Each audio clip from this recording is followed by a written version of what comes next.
Ladies and gentlemen, welcome aboard the TV Pilot's License Flight number 68 with service to the 99th Precinct of Brooklyn, New York.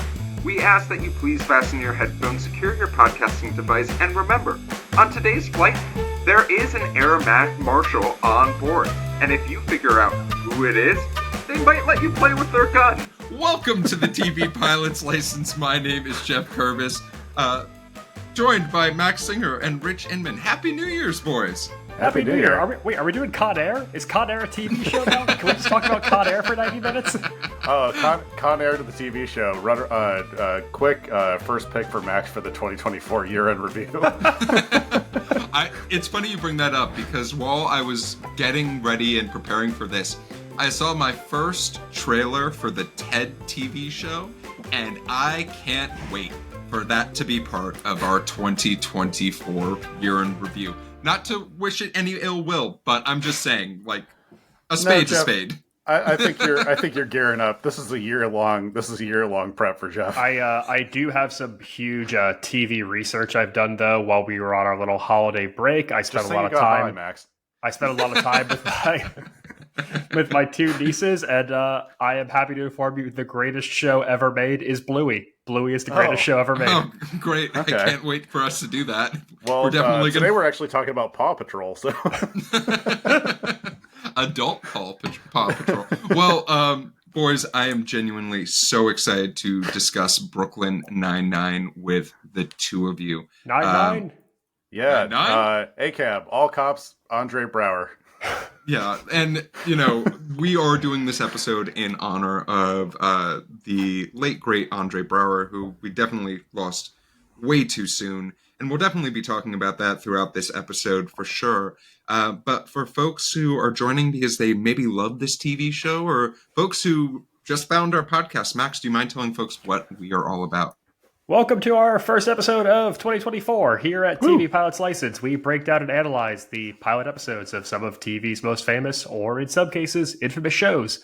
We learn a little bit more about how these shows came to be and were originally made, that they're effective pilot episodes in making us want to watch more, and if we think they can be made today, go back and stream our old episodes wherever you get podcasts from. Check us out on YouTube to see our smiling faces. And if it is your first time flying with us, then welcome aboard today. And Rich, what is your question of the week? What a terrific way to start out this year. I know, obviously, this is the memorial episode for Andre Braugher. However, I think this question is going to be a fun one. I would love to know, because Jake Peralta and Amy Santiago are so ingrained in all of our comedic sensibilities now, what famous crime would you want Jake Peralta and Amy Santiago to solve in real life? What are you putting the 9-9 on? Oh, done. I've got it. I'm keeping it in New York City. I want them to investigate the Son of Sam murders because I need Andy Samberg to interrogate a dog. That's so good. Oh, man. Oh, that's wow. I would watch an entire season of that. Rich, I'm curious from your perspective. What were you thinking when? Well, okay. This? So first inclination was saying OJ because Jake Peralta would have the hardest time picking out whether or not he would like fall in love with a beloved football star and movie actor, or going after them as like an actual criminal. But I'm going with something that should be a Brooklyn Nine-Nine friendly crime, and that is the Great Canadian Maple Syrup Heist of 2011 and 2020 or in 2012. I think that's just goofy enough of a crime to warrant a Brooklyn Nine-Nine episode, or a 3-episode spectacular. God, I wish 9-9 went full Law and Order, where they actually did things that were relevant to news cycles in seasons. Oh, yeah. Well, that's the problem, and it's actually kind of like why they stopped making the show, because real life. Real life got weird. Yeah, real life. The perception of police completely changed after the George Floyd murder, but I do think they hit a certain point, and some of the detractors against people of them making the show in the first place said like, hey, you can't just solve like shoplifter. You can't just like chase shoplifters all the time at some point you're going to have to solve like a very like a horrific crime. And yeah, that would, I'm going maple syrup ice. Yeah, okay, that's fair. So Rich, I'm glad you asked this question because I went in a few different directions, and I'd like you guys to both follow me on this journey. Okay. So the first one is this was solved, but I would like to see Jake Peralta on the case, and that is Watergate. I want to see Jake Peralta being a Fed. He finally gets moved up to the Feds, and he is solving Watergate. If we're still going back in time, a little bit more gruesome, Zodiac killers. I want to redo the movie Zodiac with Jake Peralta. Oh my God. And my final one is, do you guys know about the D.B. Cooper case? I was thinking about D.B. Cooper. Yeah, I would love for them to do like a comedy-esque spin on D.B. Cooper, because I think that would be so fantastic, and there's just so many opportunities if you made it into a comedy to take it. The money washed up on the beach. I did think of another one, Jeff, like while you were saying that, and I think you guys can both get on board with this. I would love to see them solve the Bling Ring case. And I don't know if you guys have ever watched the movie The Bling Ring, but I think that would be like right up their alley. Oh, also Varsity Blues, if we're gonna make him a Fed, like him, just that would be so funny. Well, Rich, thank you for that delightful question of the week. Let's dive in a little bit more. Delightful serial killers and murderers. Let's dive in a little bit more into Brooklyn Nine-Nine with a quick synopsis. Sergeant Jeffords and Detective Peralta, Santiago, and Diaz lead a lovable and offbeat squad that must get its act together when their precinct gets a new boss, the no-nonsense, unflappable Captain Holt. Max, how did this get made?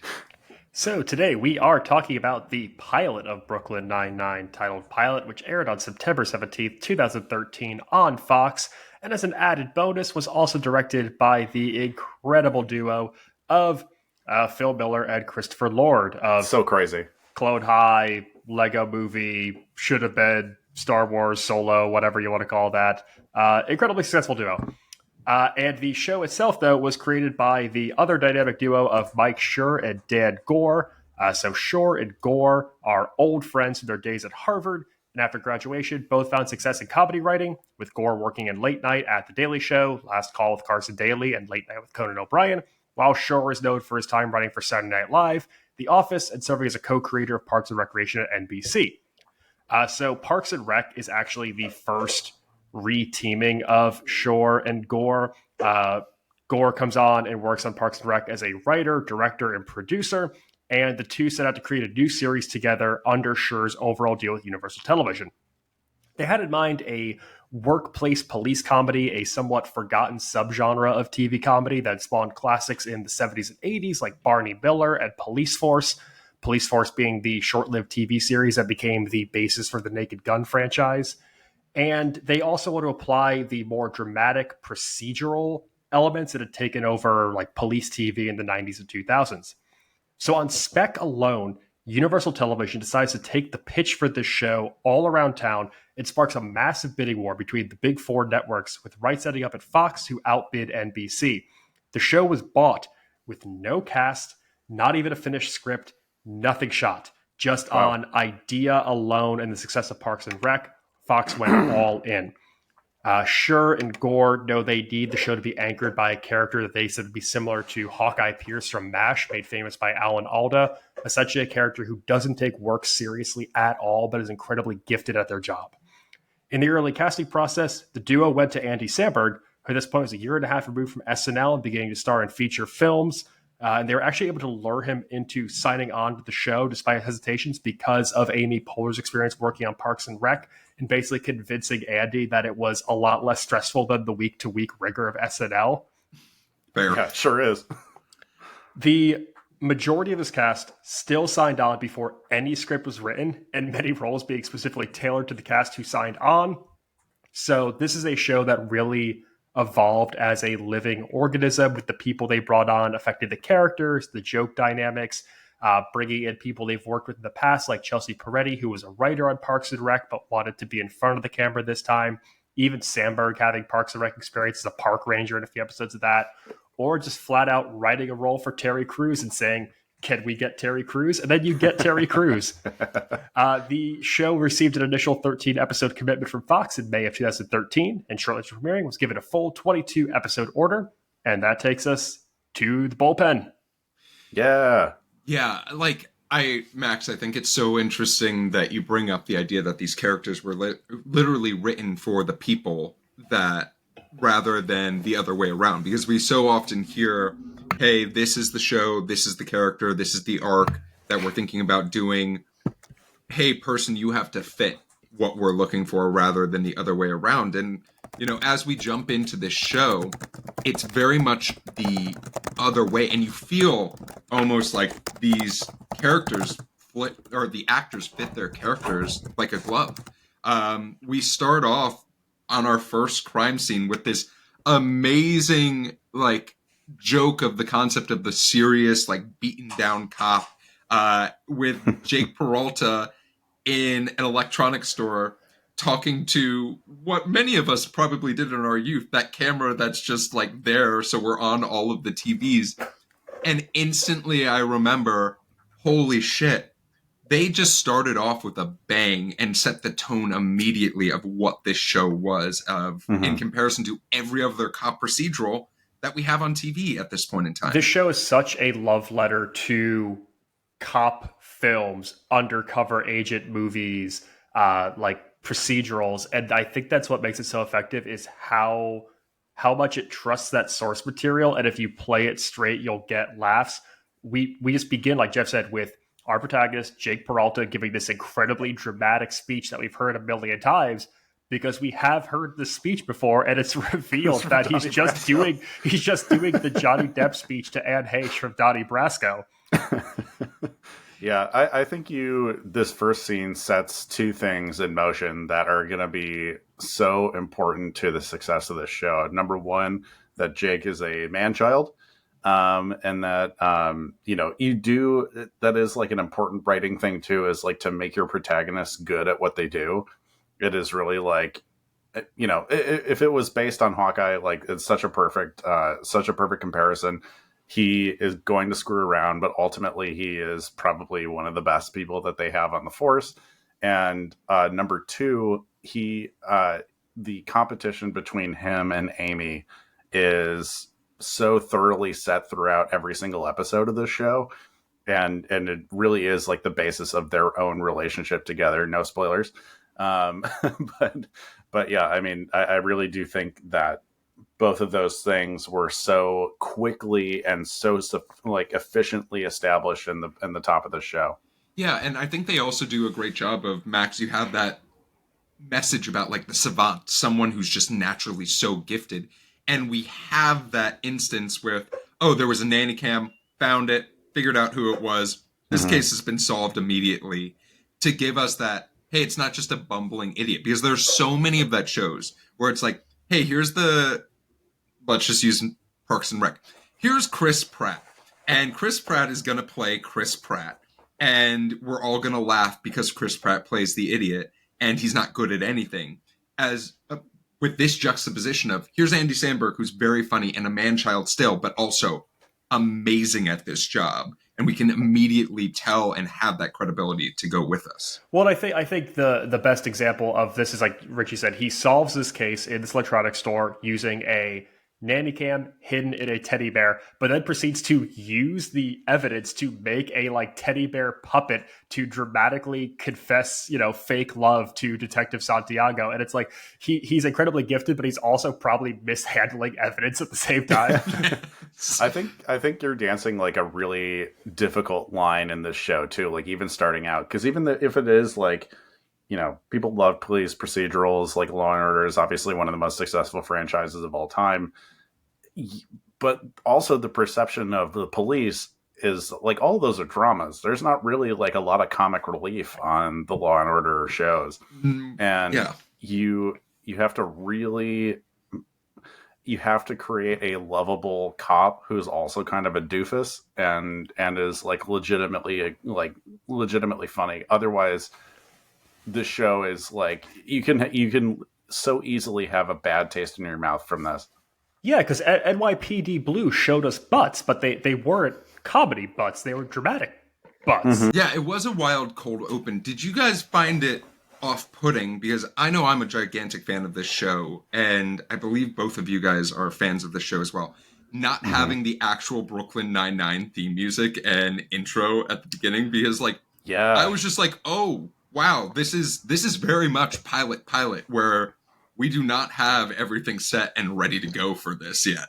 Yeah, it's very much presentational. We just get the very quick title card with different fonts, different colors. Although I did realize watching this episode back how every single moment from the opening theme montage just comes from this pilot episode. Yeah, absolutely. Honestly, an extremely efficient use of footage there. They did a great job, and also I don't know. I think that is something that is kind of nostalgic and nice about watching these pilots too. Is that not everything is so formulaic yet. You don't have I think even.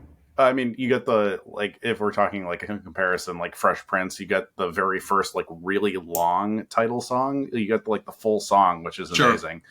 Multiple verses and everything, but once none of these shows obviously have found their footing yet, so this is really nice to see that they this is what they sold in, and then eventually they figure out the actual theme music. I don't know if that's episode 2. I haven't watched it in a long time. So I think that one of the things that this show uses as a really excellent tool is, for the first time in a long time, we have a show that utilizes the flashback appropriately. Because it's such a great way of making sure that we have that background and context on each of these characters. What drives them, what makes them great. With these small little 10 to 15 second moments that were probably hysterical to film, but also at the same time give us so much meat and so much juice. And we see a lot of these as we're introduced to the rest of our team in the what was that room called, Max, that you were talking about? Oh, well, you have your bullpen, which is everyone's desks out on the floor, and Brooklyn Nine-Nine uses that as a reoccurring space really well, and they use the meeting room as a really good space. If we want to get into cop show procedural tropes, we get this scene that starts the official episode of morning announcements, where it's we're getting our A plot story, we're getting our case of the day, very procedural style. This is what this week's going to be, but it also kind of becomes this writer's room spitball of we let everyone get one moment in as well. So we're setting up the episode and everyone gets a quick joke in, which I think is really effective for world building as well as setting up your plot.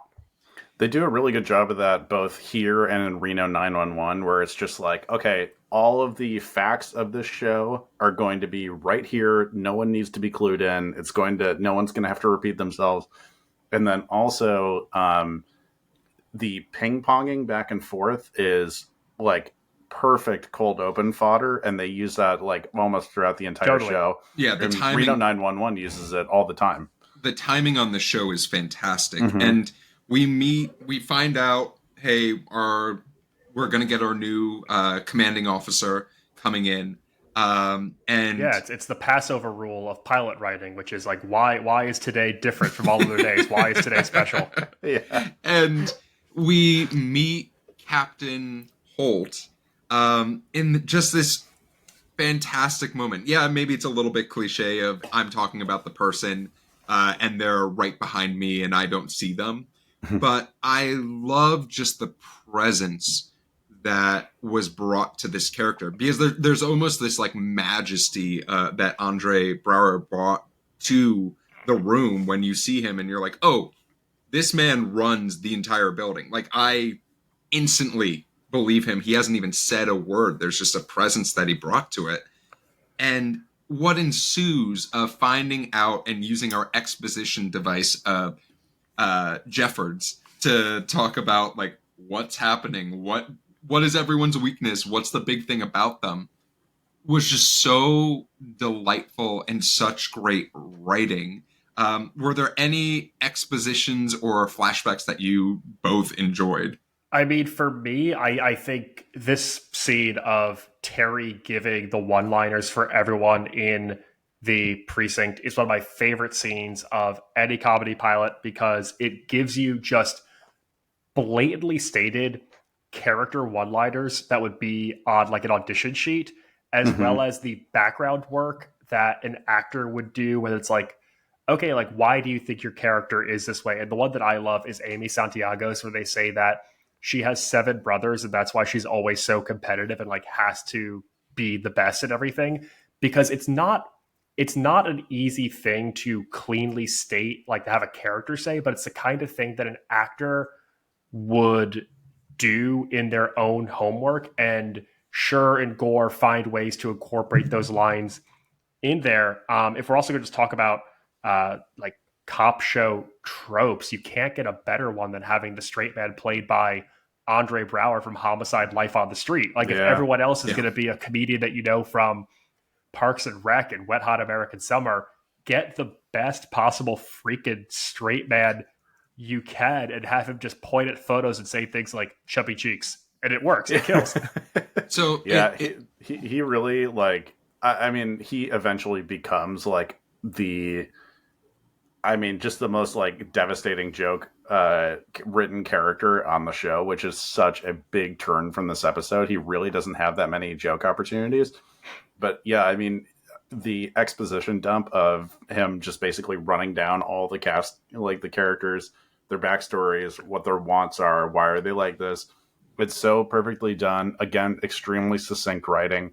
Also, I do think the flashback for Terry, that is the only time we see someone use a gun in this pilot, and it's shooting a mannequin. And I think that also is very important, and I'll talk more about that later. But I really do think, like, as much as there's like gun pointing and stuff like that, having the only use of it being a frightened biggest guy in the force by a mile, like shooting just a mannequin, I think is also really important in establishing like, hey, this is going to be fun. This isn't going to be like brutal or anything like that, in addition to comedy. If we're just going to talk character descriptors, I think we also have to just reference the Jake Peralta one of the only puzzle he hasn't solved is how to grow up. And it is so perfect. Funny. And you mentioned, Jeff, like TV tropes, like things like, talking about someone when they're standing behind you and things you've seen a million times. Brooklyn Nine-Nine does so many of those. And it does it in a way that, to me at least, never feels formulaic. It feels earnest, because it is one pilot trope after another. It is one sitcom trope after another. It is one cop show and procedural trope we've seen a million times after another. Why do you think it gets away with them when other shows feel so repetitive when they do it? So I think that's an excellent question. And I was trying to think of a good comparison of like, what is something that we see in the real world where like someone does something that is just so magnificent, but so simple at the same time. And it's because they are an expert within the space, right? And it is very much, it's a mix of one, making sure, and we talked about this a little bit before, by writing a character for the actor rather than the other way around, you have someone who's going to be super comfortable with what they're doing. Much more comfortable than, say, like, even if they're a professional, you're going to be a lot more comfortable with something that's custom made. I sort of look at it like Wolfgang Puck.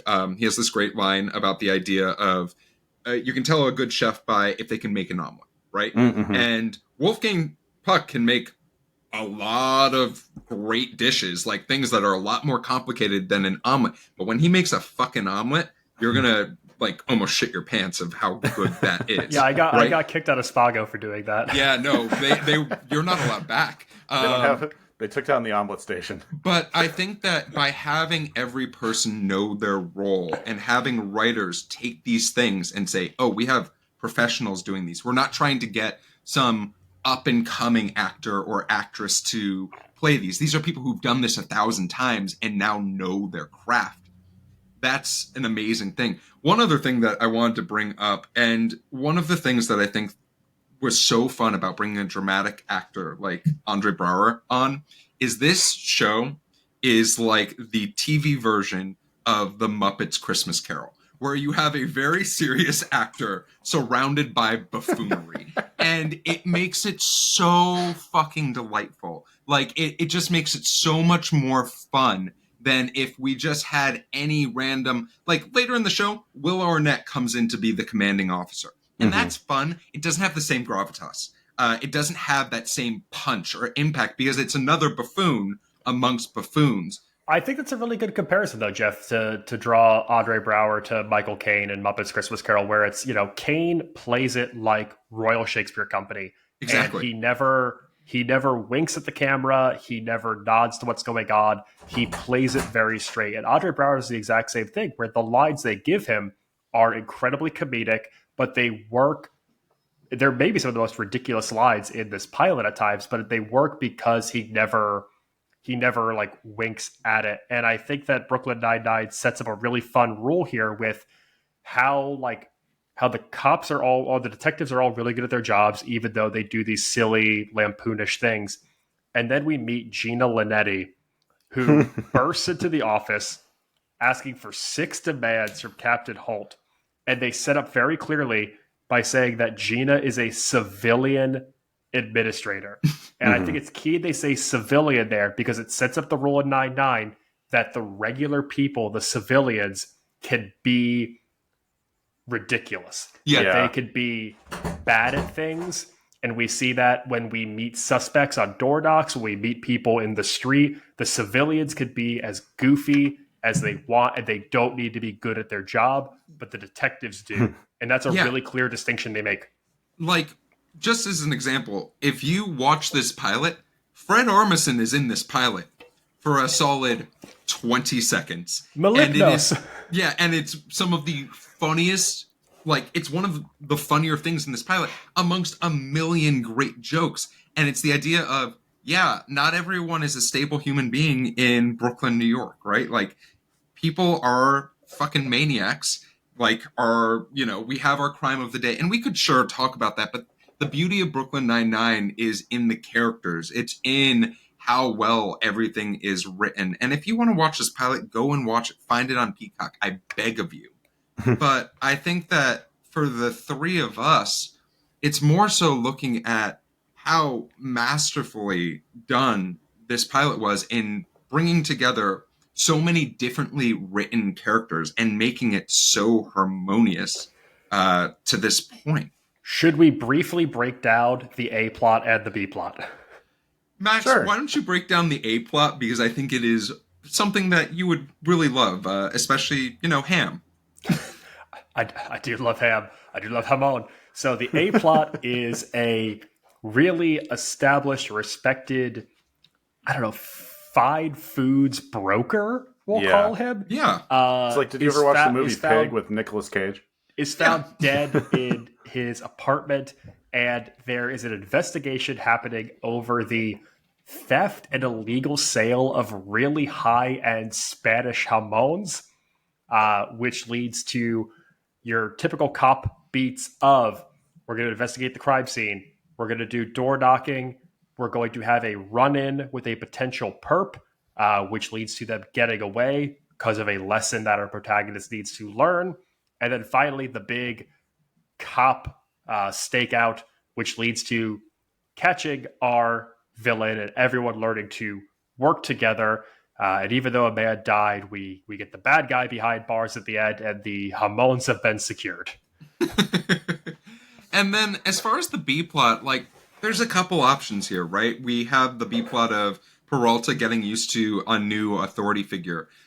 We also have the B plot of Charles Boyle trying to figure out how to ask Detective Rosa Diaz on a date to the movies, which I think did such a good job of sort of establishing, hey, here are two characters. They're not our main characters, but like they're going to be on this journey. And if I was an executive, I'm going to be like, oh, they're possibly going to get together. And this is establishing there's that some sort of romantic connection.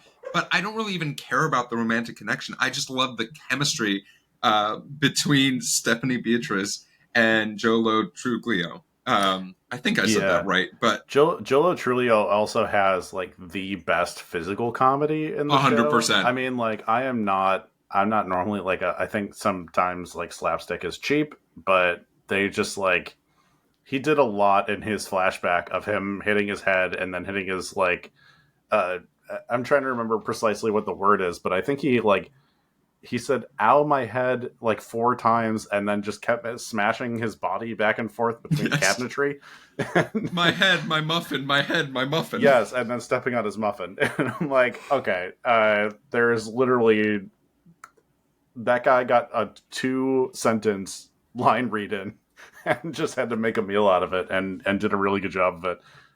Rosa Diaz, unfortunately, I don't think she really got a whole lot of character development in this.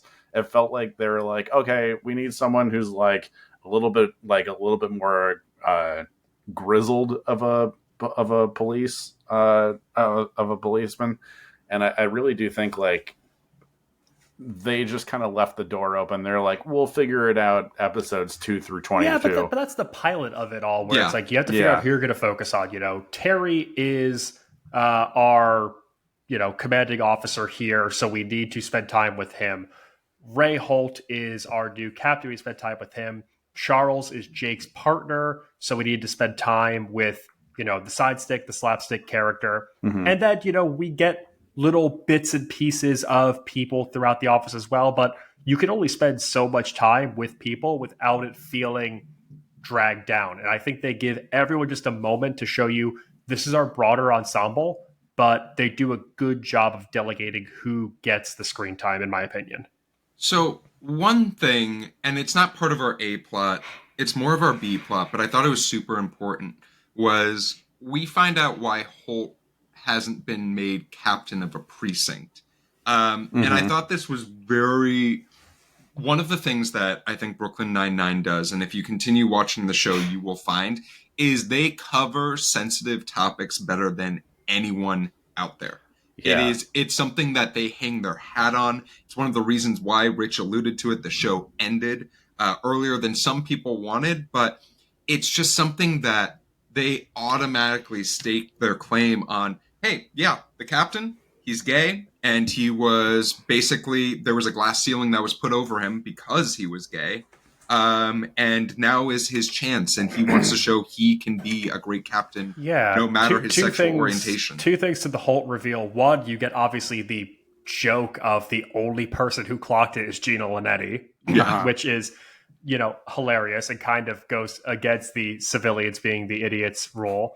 And the other thing is there's a Holt line when he talks about being gay in the NYPD in the 80s and 90s, where he says, they put me in the public affairs unit. I was a good soldier. I helped recruitment, but all I ever wanted was my own command. And now that I have it, I'm not going to screw it up.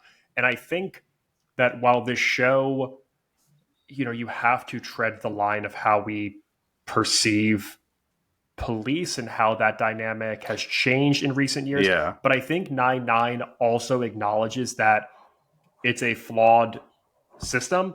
And it doesn't sugarcoat it. It doesn't try to put it through rose-colored lenses. It shows that, these are detectives who are local heroes, but it also acknowledges that the system as a whole needs work.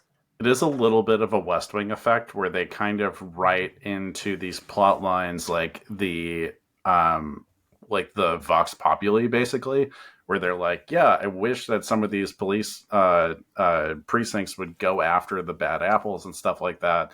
And they have a lot of plot lines eventually coming up of them going after like the systematic, things that perpetuate like bad policing or like, harassment or racism or things like that. And that does become like a big part of the show. It is, and this is like a good vehicle to do that. I do think like ultimately they don't want to be they do have to put the like police jokes aside because you can't just do the same thing over and over again. But I do like that, there is a little bit of a voice of reason of like, yeah, this is actually bad. We shouldn't, John C. McGinley is an antagonist for an entire season who represents the Fraternal Order of Police. And like, it's good to see, like, it's, basically revisionist history or like, idealistic politics going into this, but it's good to see like that written into the show so people could understand like, oh yeah, we're not just like playing in the system, we want to change it. So that really is our pilot, right? Yeah. Like the team realizes that they can be a team. There's a great uniform metaphor that is thrown in there that you should watch the pilot to get. But I would love to hear from the two of you. Were there any things you loved about this pilot that maybe we didn't discuss?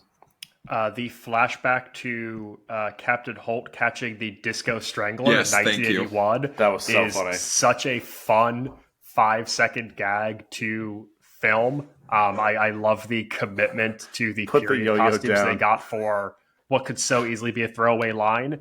And if we're going to talk about comedy tropes one more time, we're going to talk about rule of threes and Jake's insubordination when it comes to wearing a necktie. Holt's mad that he's not in textbook uniform. The first time, he's just not wearing a tie because he never does. The second time, he's wearing a tie underneath his shirt tied around his belly button. And the third time, we see him in a shirt and tie, but reveals when he stands up, he is wearing no pants and a comical Speedo with the final button of he never took the Speedo off for the stakeout. And it's inside him. It is, again, just it's so cleanly written. It's such a fun perpetuating of that classic rule of threes. It's textbook, and it adds a real fun sitcom element to the show. So, Rich, what about you? Any things that you've loved about this?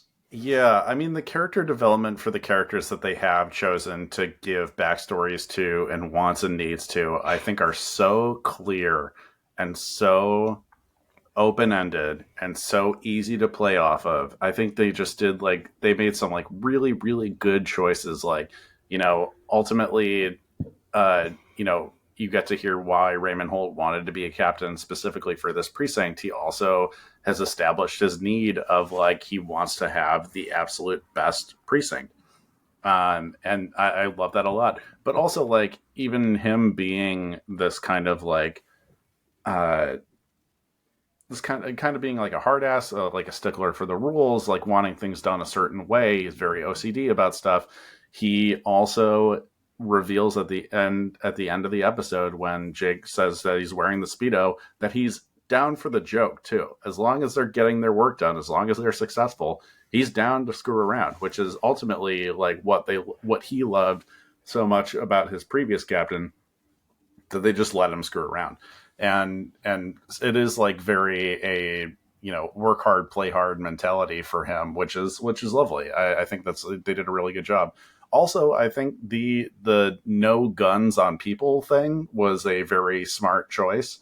I know I talked a little bit about that a moment ago, but like, I really think that the tone of the show would be massively different if they ever fired a gun on a person, whether it's a perp that they're trying to chase. New York is extremely dense. You can't just like be out here, rooting and tooting, trying to catch all these bad guys. It's it like, even when they catch the final guy, he has 5 guns drawn on him, but Santiago like clips him with like her baton instead of firing at him. And I think that is a very smart stylistic choice.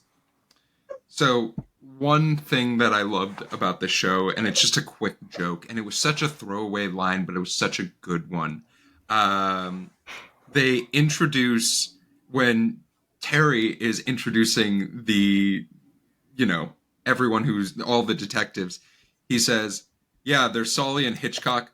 Now let me talk about the good ones. And it's just such a great, yeah. It instantly gives us the idea with such a simple line delivery of, those are 2 morons. They're going to just be in the background, but you got to know who they are. What a blank canvas they established for they them. They just did. And I feel like just one of the things that I just have to say is when you think about Terry Crews as an actor. There's a lot of different things you could say, right? Like you could say, oh, he's just a big guy. Like, oh, that's sort of like the comedy is, oh, he's this gigantic dude.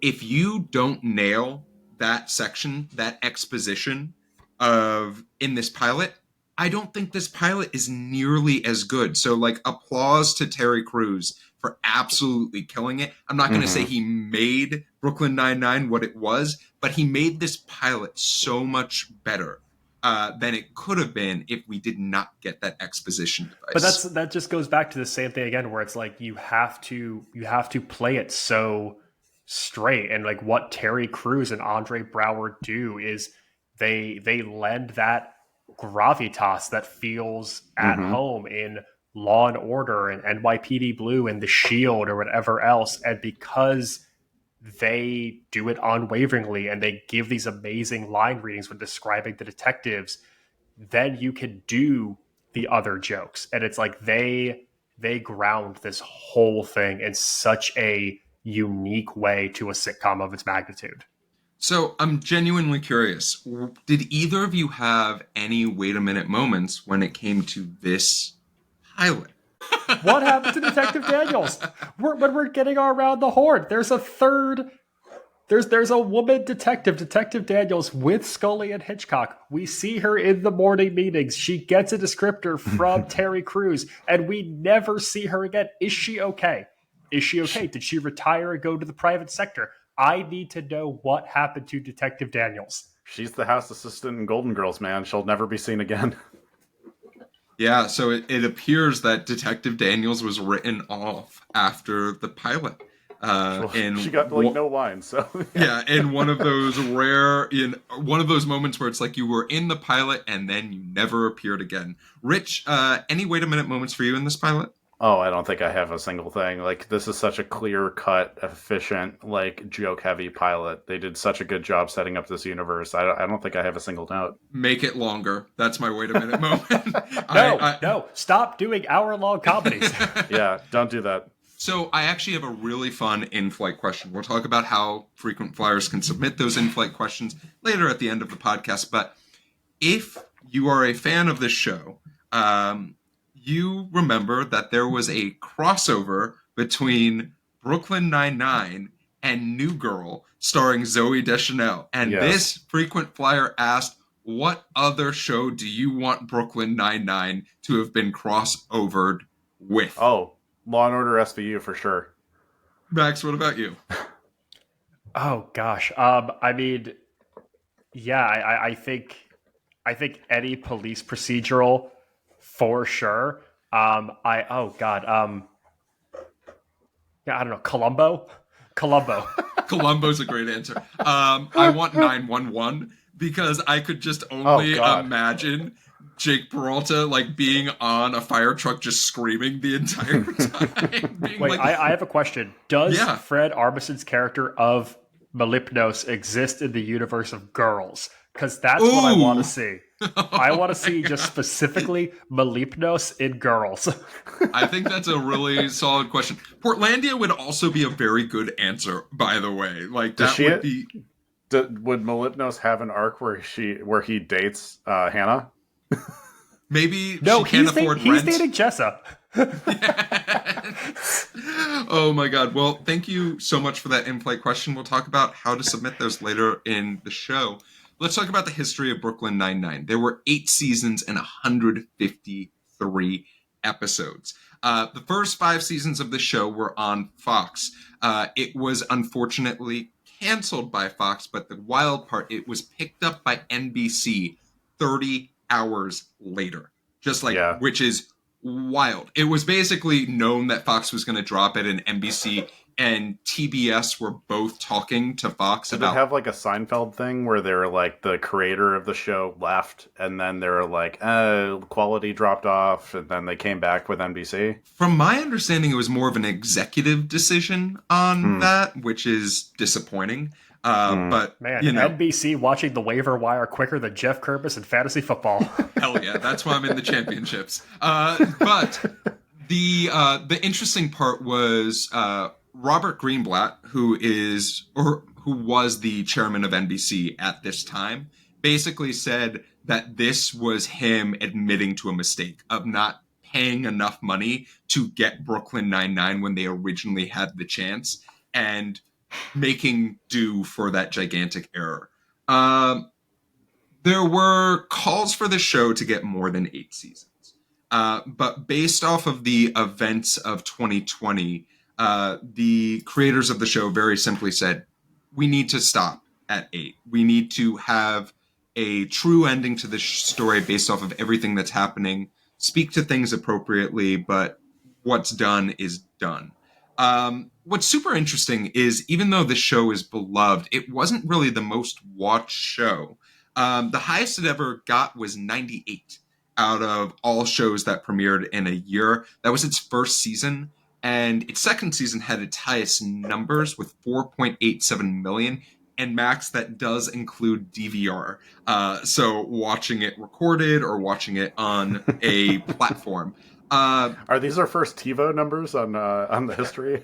Who knows? Now, with that being said, one of the reasons for this show's lack of success as far as viewership numbers was the number of times it changed time slots. Now, I'm going to ask you both, how many times do you think this show changed time slots in its 8 seasons? This is why I really wish they stayed with NBC, or they did work it out with NBC, because imagine the absolute behemoth lineup of Office, Parks and Rec, Community, 30 Rock, and then Brooklyn Nine-Nine. It would be like, there would not be another channel. I'm going to say 7 times in 8 seasons. Rich, what about you? I'm going to give it 5. 14 times. Jesus it changed Christ. time slots 14 times, including a couple of appearances on Sundays, because, yeah, you know, that's a super popular time to watch a comedy show right up against primetime football. As far as the show, it is an internationally beloved show. It is shown everywhere from the UK to South Africa to Sri Lanka, a ton of different countries. There is also a French-Canadian adaptation of this show that was Brooklyn made. Noof. I'm gonna try to say this, and my French is absolutely awful. So please don't In come Germany, after me. it's Brooklyn, no. God damn it. Esquade Quatre 29. And that had multiple seasons. So, hey, it obviously did well. Rich, don't you dare worry. There are DVDs and Blu-rays for every season of the show, Physical Physical media for everyone. including a complete series DVD and Blu-ray set that you can purchase. It's one really thick CD. So as far as let's talk about awards, there were 81 nominations and 15 wins for the show. That includes Andy Samberg winning a Golden Globe for Best Actor in a Comedy. The show also won that same year Best Comedy Television show for the Golden Globes. Andre Braugher received 4 different nominations for Outstanding Supporting Actor in a Comedy Series.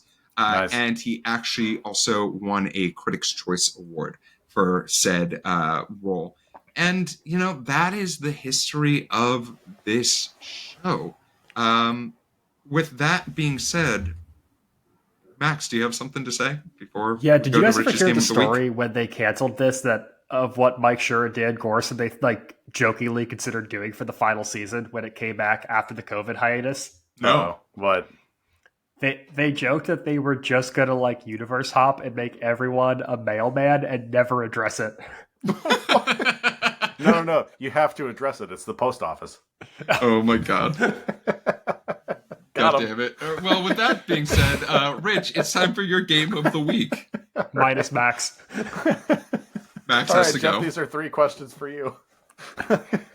All right, I have a little bit of Brooklyn Nine-Nine actor trivia, just talking a little bit about a couple of the main actors' history before they joined the Nine-Nine. So I guess both of you can jump in for all of these. Andre Braugher, a Chicago native, what up? before heading to Stanford and Juilliard, was a graduate of St. Ignatius High School. Which of these Chicago-based celebrities did not go to St. Ignatius High School? Bob Newhart, Gina Rodriguez, John Mulaney, Mike Ditka. I'm gonna go with Coach Ditka. Can you repeat those really quick, Rich? Yeah. Bob Newhart, Gina Rodriguez, John Mulaney, Mike Ditka. I think you're right about Mike Ditka, Max. But You're correct. It's Mike Ditka. Speaking of football, Terry Crews was a professional football player playing 4 seasons in the NFL and was drafted in 1991 by the LA Rams. But his first job in the arts was what? A, modeling for Fruit of the Loom. B, a courtroom sketch artist. C, a short film writer. D, a key grip on a TV show. That's going to be B, courtroom sketch artist. Yeah, he's actually a super accomplished painter. That's how he made money on the side when he was in the NFL. He would do like full-scale paintings of his teammates. Yeah, he got $5,000 commissions from his NFL teammates. He the most he ever played was 10 games in one season. But yes, he was a courtroom sketch artist as his first job in the arts. All right, and finally, Melissa Fumero, who plays Amy Santiago, of course, got her first acting gig mere hours after her final exam as a student at NYU. Which soap opera did she play the infamous Adriana Kramer, a role that she would play for 8 years? One Life to Live, The Bold and the Beautiful, General Hospital, or Days of Our Lives? YOLO, One Life to Live. That is a good YOLO one. I mean, I'm just mad about Jeff saying One Life to Live, so I'm going down with the ship. If he's right, I'm right. Oh man, three for three. I made these questions Max. too easy. Well we done. nailed it. Yeah, it was One Life to Live. She played the character for 4 years consistently, and then occasionally would come back, and also had a crossover on oh my god, All My Children with the same character. It's okay if you don't know the soap opera crossover, Rich. It's okay. Look, there's only like 10 of them. So. Oh my gosh. Well, Rich, thank you for that game of the week. Gentlemen, our flight is coming to a land. With that being said, I'm not even going to ask about if you think the show should be remade, because I think we all have sort of stated our piece on that. This show ended right, and it ended considering the circumstances of its time. But based off of this pilot, do you think you'd continue watching the show? And what do you say to people who are on the edge of potentially watching this show? I'll go first on this one. I would highly recommend watching the show if you are just a fan of comedy in general. It is still a bummer that most comedy things just get lower ratings in general than dramatic TV shows. Have a fucking sense of humor, people. But I love the show so much. I'm absolutely watching episode number 2. It was hard not to be honest, when we were doing prep for this. But yeah, I have watched, I think I've watched almost every episode of this show. I would highly recommend you do the same. Max, what about you? Yeah, I mean, it's an easy yes for me. I've seen it all before. It's an easy one to watch out of order. So don't feel pressured to watch it in order. But if you do, there's phenomenal character development and beautiful arcs. And I think it plays homage to its source material better than a lot of shows that try to do the same thing. Mm-hmm. Could it be made today? Unfortunately not. I think that a lot of shows just have their time and have their place. And while I respect it trying to revitalize what, Barney Miller did in the mid to late 70s, I just don't think the landscape wants or needs that type of show anymore. So I would rather just leave this as a great relic of what it was. And, I know that Schur and Gore and everyone else will move on to the next great project they have in store. Yeah, and for myself, as far as continuing to watch this show, I couldn't recommend it more, right? I think that this is a show that there are comedies where I can see how people might find something offensive in them. It's very hard for a joke to land with everyone. This is one of those shows where every joke I sort of am like, oh, another dinger, right? Just like knocked it out of the park. And we talk about the simple things being done and executed perfectly, and it just does that time after time. As far as rebooting the show, I don't think we need more TV about cops. With that being said, I do think that Dick Wolf is at your door right now. the formula for this show, and I'm terrified of Dick Wolf. Ryan Seacrest, I'm still waiting for that for you to get at me. But the idea of this sort of format of having the straight man amongst buffoons, but well written, I welcome more of that. I hope to see more of that, and I like to see this show as the blueprint of what can be done. It doesn't need to be about police. If they decided, hey, we're going to make one about people working at the post office, sign me up for 8 more seasons, right? Because I think there's going to be a lot of fun associated with that. But yeah, we don't need more Brooklyn Nine-Nine. We need something that maybe, hopefully, one day looks at Brooklyn Nine-Nine and says, we can make something like that. We can. There's plenty of jobs we can make fun of. Yeah, exactly. With all that being said, that is our show, and our flight has come to a land. Gentlemen, I'd love to make sure that people can find the two of you. Rich, where can folks find you? Well, you can find me trying to crack the Great Canadian Maple Syrup Heist, and you can also find me on Instagram at Damn That's Rich. Max?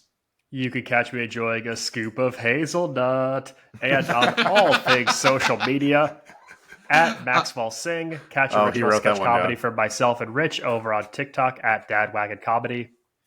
And you can find me assaulting mannequins at your local department store. Whoa. Let me try that. IKEA is an apartment store.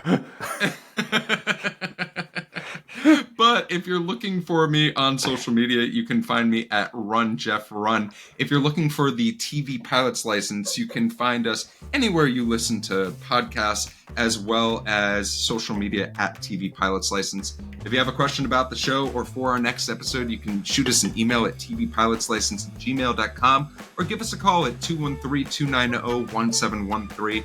Make sure to watch out for our Instagram for sneak previews of some of the stuff that we have coming up this year, as well as shoot us a DM. Give us a call if you have suggestions. We'd love to hear them. They make our day.